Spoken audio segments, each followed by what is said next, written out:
அனைவரும் ஆனந்தமாய் வாழ்க.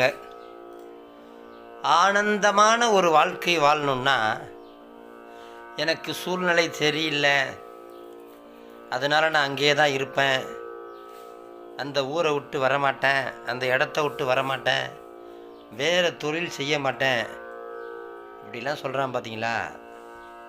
அவனால் என்றுமே முன்னுக்கு வர முடியாது, அல்லது அவரால் என்றுமே முன்னுக்கு வர முடியாது.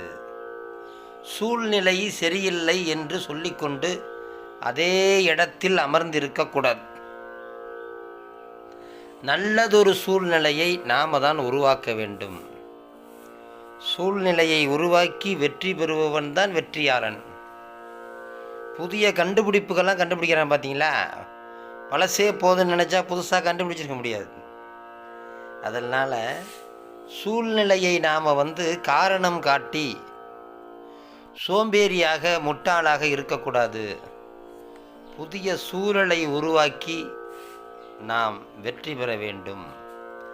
அப்பொழுதுதான் வாழ்க்கை வெற்றிகரமாகவும் ஆனந்தமாகவும், நாம் இறந்த பிறகும் கூட நமது பெயரை மக்கள் சொல்லும் அளவுக்கு மக்களுக்கும் சேவை செய்து நாமும் வாழ முடியும்.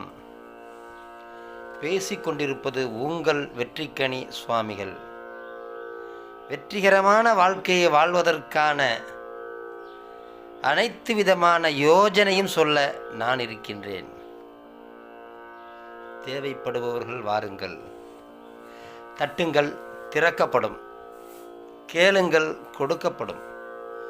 உங்கள் வாழ்க்கையின் உயர்வுக்கான அனைத்து நல்ல தகவல்களையும் அடியேன் அறிந்து தெரிந்து வைத்திருக்கின்றேன், உங்களுக்கு தருவதற்காக. வாருங்கள், பயன்பெறுங்கள். நன்றி, வணக்கம்.